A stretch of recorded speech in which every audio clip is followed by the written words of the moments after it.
नमस्कार दोस्तों, मैं सोनाली मेहरा एक बार आपका बहुत बहुत स्वागत करती हूँ हमारे YouTube चैनल पर।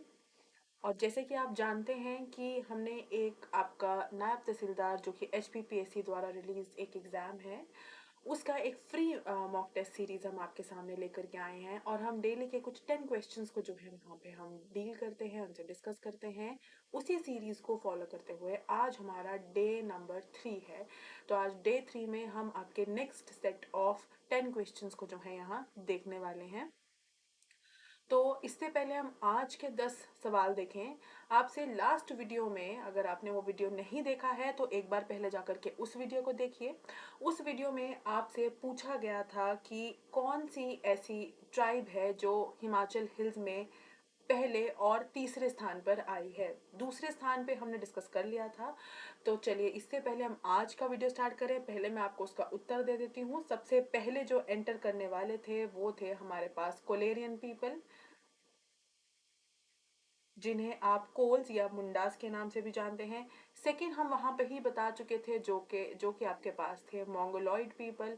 और तीसरे जो हैं वो थे हमारे पास आर्यंस। तो आई होप आपने वो वीडियो अगर देखा है और अगर आपको थोड़ा बेसिक्स आपके क्लियर हैं तो आप जवाब दे पाए होंगे।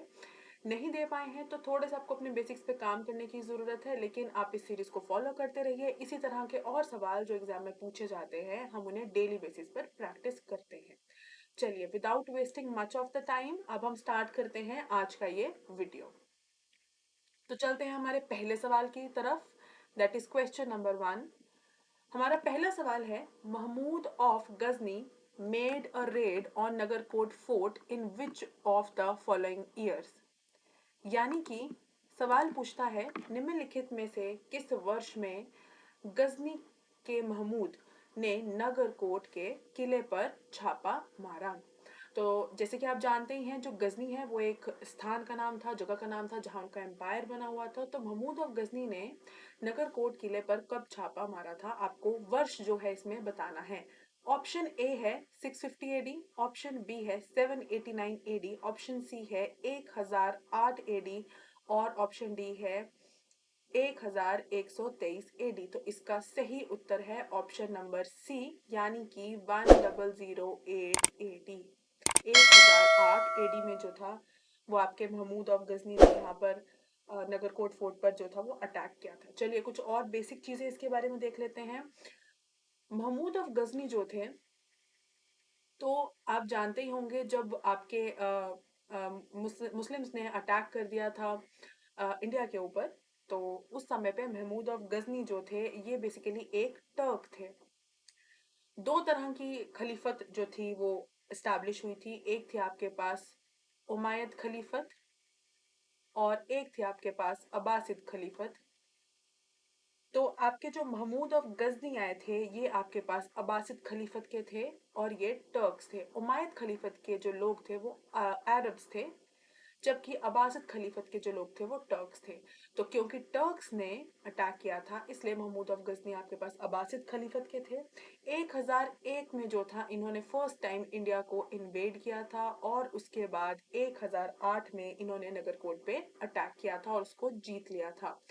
फिर सन 1008 से लेकर के 1043 तक जो था वो नगरकोट फोर्ट जो था वो कंप्लीटली इनके कंट्रोल में ही था। उसके बाद फिर आपके जो कटोच रूलर थे उन्होंने इसको आजाद करवाया था। आई होप ये आपको अच्छे से समझ में आ गया होगा।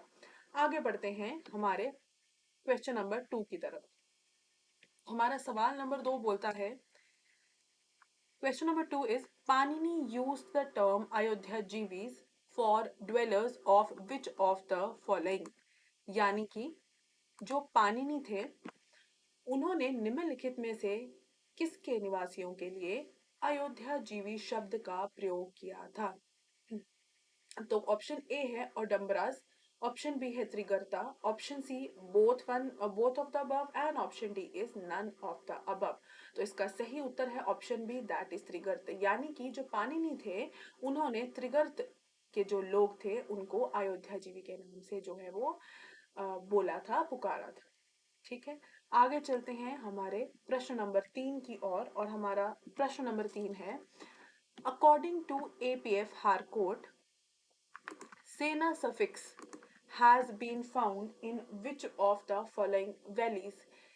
सवाल क्या पूछता है? एपीएफ हारकोट के अनुसार सेना सफिक्स निम्नलिखित में से किस जो घाटी में है वो पाए जाते हैं? सेना सफिक्स यानी कि सेना नाम के लोग, ठीक है। सेना यानी कि सफिक्स का यहाँ पे मतलब क्या है? आगे कुछ नाम है और नाम के अंत में जो है वो सेना जिनके आता है।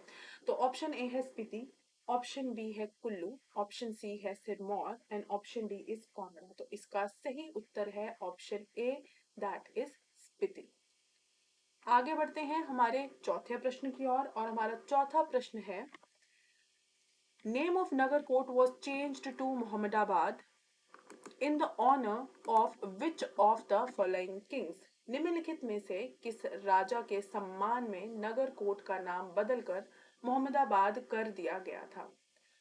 ऑप्शन ए है मोहम्मद बिन तुगलक, ऑप्शन बी है Firoz Shah Tughlaq, option C is Ghiyasuddin Tughlaq and option D is Mahmud Shah Gawan. देखिए, इसका सही उत्तर है ऑप्शन बी फिरोज शाह तुगलक। थोड़ा सा हम इन डिटेल इस सवाल के बारे में थोड़ा सा देख लेते हैं। जो फिरोज शाह तुगलक थे, जिस समय उन्होंने आपका अटैक किया था नगरकोट फोर्ट पे, उस समय नगरकोट फोर्ट के जो राजा थे वो थे आपके पास रूपचंद, ये आपको ध्यान रखना है। और रूपचंद का जो रूलिंग का समय था वो था 1360 से लेकर के 1375 एडी तक का। इस समय रूपचंद वहां के राजा थे। अब हुआ ये था कि रूपचंद ने अपने साम्राज्य को एक्सपैंड करने के लिए थोड़ा थोड़ा करते करते हिल्स से वो आगे चलते हुए प्लेन्स की तरफ को चले गए थे अटैक करते हुए, ताकि उन एरियाज को भी अपने साम्राज्य में जोड़ सकें। ये चीज फिरोज शाह तुगलक को पसंद नहीं आई। उस समय फिरोज शाह तुगलक जो थे वो दिल्ली के शासक थे और उन्होंने रूपचंद की इस हरकत की वजह से क्या किया था, हिल्स पे अटैक कर दिया था। तो उन्होंने हिल्स पे जब अटैक किया, उस समय रूपचंद ऑलरेडी आपके नगरकोट फोर्ट के राजा थे, इसलिए उन्होंने बदला लेने स्वरूप एक तरह से नगरकोट फोर्ट पर अटैक किया था। ये अटैक जो था ये 1365 एडी में किया गया था, जो कि सक्सेसफुल रहा था। उसके बाद फिरोज शाह तुगलक जी जो थे उन्होंने यहाँ पर अपना जो साम्राज्य था वो कुछ समय के लिए एस्टैब्लिश किया था, और जो रूपचंद जी थे वहां से उनको जो था वो पराजय का सामना करना पड़ा था। और इस पूरे कथन का जो ये जो पूरा वाक्य हुआ, इस पूरे का जो वर्णन है वो आपको तारीख फिरोज फरिश्ता इसमें मिल जाती है। तो अगर आपसे किताब का भी नाम पूछा जाता है तो आपको मालूम रहना चाहिए तारीख फिरोजी फिरोज फरिश्ता। तो इसमें जो है इस किताब में कंप्लीटली इनके इस तरह का जो एक्सपीडिशन या एक्सपेंशन प्रोसेस हुआ था उसके बारे में पूरा जो है वो लिखा गया है। आई होप ये आपको अच्छे से समझ में आ गया होगा। आगे देखते हैं हमारा पांचवा सवाल। अब हमारा फिफ्थ क्वेश्चन है, when Firoz Shah Tughlaq undertook invasion of Nagarkot in 1365 AD, who was the king of Kangra?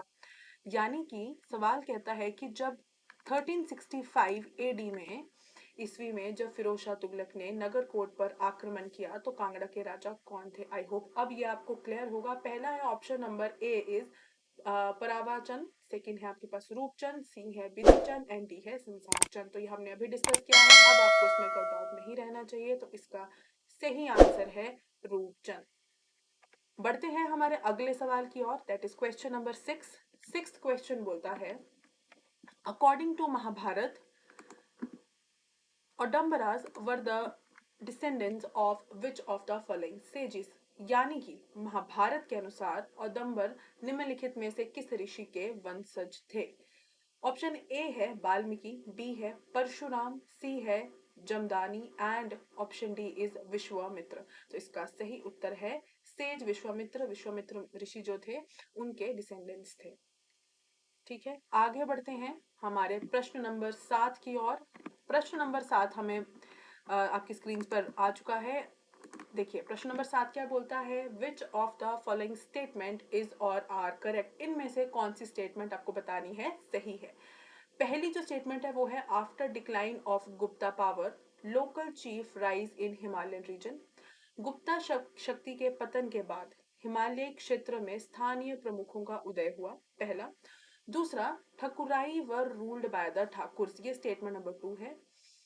यानी कि ठकुराई जो थी वो ठाकुरों द्वारा शासित की जाती थी।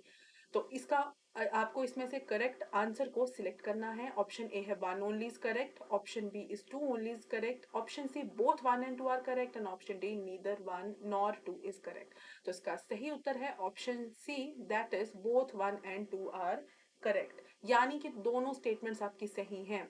After the decline of Gupta power, local chiefs rise in Himalayan region, ये भी सही है, और ठकुराइज वर रूल्ड बाय ठाकुर्स, ये भी जो है हमारी स्टेटमेंट बिल्कुल सही है। थोड़ा सा इसके बारे में जान लेते हैं। जब आपका गुप्ता एम्पायर खत्म होने लग गया था, डिसइंटीग्रेट होने लग गया था, और हर्षवर्धन का जो एम्पायर है वो इस्टेब्लिश होने लग गया था, तो ये आपका 5th एडी और ये आपका almost 6th to 7th AD की बात है। तो जिस समय इस तरह का घटना चल रहा था हमारी हिस्ट्री में, उसी समय पे कोई बड़ा पावरफुल एम्पायर आप जानते हैं जब टूटता है तो छोटे छोटे राजा इंडिपेंडेंस घोषित करते हैं और वहां से अपना साम्राज्य स्टैब्लिश करते हैं। इसी चीज का फायदा उठाते हुए हिल्स में यानी कि हिमाचल पहाड़ियों में आपके राजाज, राणाज, ठाकुर्स, इन्होंने भी इस होती हुई घटना का फायदा उठाया और इन्होंने अपने आप को आजाद स्वतंत्र घोषित किया। इसी के चलते राणाज ने जो था वो राहुल्स को स्थापित किया। ये एक सवाल हम पहले भी कर चुके हैं, अगर आपने पिछले वीडियो नहीं देखा है तो पहले आप पिछले 10 सवाल देख लीजिए, आपको और ज्यादा क्लियर होता जाएगा। ठाकुर जो थे उन्होंने अपना जो था वो ठकुराई एस्टैब्लिश की, उनके जो राज्य होते थे उसको ठकुराई बोला जाता था, और जो राजा होते थे उस उनके जो राज्य होते थे उनको बोला जाता था आपथा ठकुराई के नाम से जाना जाता था। तो ये इस समय की बात है, और इस समय इस तरह से 3 जो आपके नए रूलर जो थे वो हिल्स में आते जा रहे थे। अब ये जो था ये एरिया आपका सिस हिमालयन एरिया है। इस एरिया में इन्होंने जितने भी छोटे छोटे साम्राज्य आते थे वो जीतना शुरू कर दिए थे, और ये आपका रावी से यमुना के बीच में जितने भी इलाके आते हैं उनको कुछ को राजास ने अपने वश में कर लिया, कुछ को राणास ने कर लिया, कुछ को ठाकुर्स ने कर लिया। और जो आपके पास राजास, राणास और ठाकुर थे ये अपने आप को क्षत्रिय कहलाते थे, और कहते थे कि हम क्षत्रियाज हैं तो हम जो हैं बाय वॉर यानी कि युद्ध के तरीके से अपने अपने साम्राज्य में और एरिया और टेरिटरी और लैंड को ऐड करते जाएंगे। तो ये सिस हिमालयास का जो रावी से यमुना तक के बीच का रीजन था ये पूरा का पूरा इन्होंने अपने कंट्रोल में कर लिया था, एक्सेप्ट फॉर 2 एरियाज इसमें से एक्सेप्ट थे, except for Kullu and Kangra. ये आपको ध्यान रखना है। बढ़ते हैं हमारे अगले प्रश्न की ओर। हमारा अगला प्रश्न है प्रश्न नंबर 8। प्रश्न नंबर 8 है, Aryans are also called as मिलेचास because of the following reasons. निम्नलिखित कारणों से आर्यन को मलेच के नाम से भी जाना जाता है। पहला ऑप्शन है दे आर नॉन हिंदूज, इसलिए कहा जाता है। नॉन ऑब्जर्वेंस ऑफ सांस्कृतिक rule, killing of forest animals, या फिर कॉन्टिन्यूस इन फाइटिंग। तो इसका सही उत्तर है option number B, non observance of सांस्कृतिक रूल। हमने जैसे कि पढ़ा कि आपके आर्यंस जो थे वो हिल्स में एंटर करने वाले तीसरे लोग थे, तो ये आर्यंस आपके सांस्कृतिक आर्यन नहीं थे। इनके बारे में थोड़ा सा हम जान लेते हैं। इन्हें बेसिकली मलिक्षास इसलिए बोला जाता था क्योंकि ये आपके सांस्कृतिक आर्यंस की तरह वेल वर्स्ड और वेल मैनर्ड नहीं थे, संस्कृत भाषा का यूज नहीं करते थे। तो ये बेसिकली आपके पास नॉन संस्कृत लोग थे। ये आपके पास काशगर, और काशगर आपका भी चाइना में है, काशगर और कश्मीर वाले एरिया में जो था इन्होंने धीरे धीरे अपना जो था वो एरिया एस्टैब्लिश कर लिया था। और ये आपके पास नेपाल की तरफ को भी काफी सारा एरिया इन्होंने अपने कंट्रोल में किया था और वहां ये बस गए थे। अब इनका जो आपका काशगर है, कश्मीर है, नेपाल है, यहाँ पे काफ़ी ज़्यादा इन्फ्लुएंस इनका देखने को मिलता है। किस तरह से काफ़ी सारा कल्चर जो है, कल्चरल एस्पेक्ट से आप देखेंगे या इनका हिस्टोरिकल एस्पेक्ट से देखेंगे तो काफ़ी सारा जो है हिस्ट्री और कल्चर इन रीजन्स का, कश्मीर, काशगर और नेपाल का, इन मलिक्चास की वजह से जो है इन्फ्लुएंस हुआ है। यानी कि जैसे जैसे यहाँ रहते गए, यहाँ के कल्चर में मिक्स होते गए, कुछ नई चीज़ें डालते गए, उस तरह से। और ये एक प्रकार की जो भाषा बोला करते थे उसे आज हम पहाड़ी के नाम से जानते हैं, यानी कि जो पहाड़ी लैंग्वेज है वो इनकी लैंग्वेज थी। आगे चलते हैं हमारे 9वें प्रश्न की ओर। हमारा 9वां प्रश्न है, a treaty was signed between Amar Singh Thapa and the major David Ochterlony, which of the following is that treaty? यानी कि अमर सिंह थापा और मेजर जनरल डेविड ऑक्टरलोनी के बीच में एक संधि पर हस्ताक्षर किए गए थे, निम्नलिखित में से कौन सी वह संधि है? ऑप्शन ए है ट्रीटी ऑफ अर्की, अर्की की संधि, दूसरी है ज्वालामुखी की संधि, तीसरी है सरन की संधि और चौथी है सगौली की संधि। तो इसका सही आंसर है option D, that is treaty of Sugauli. थोड़ा सा इसके बारे में हम डिस्कस कर लेते हैं। ट्रीटी ऑफ सगौली जो है ये आपकी 2 दिसंबर यानी कि 2 दिसंबर 1815 1815 में साइन करी गई थी between Amar Singh Thapa and the David general, आपके जो जनरल थे डेविड ऑक्टलोनी। तो ये आपकी नेपाल गवर्नमेंट जो है उनके बीच में और आपकी जो ब्रिटिशर्स थे ईआईसी यानी कि उनके बीच में साइन की गई थी।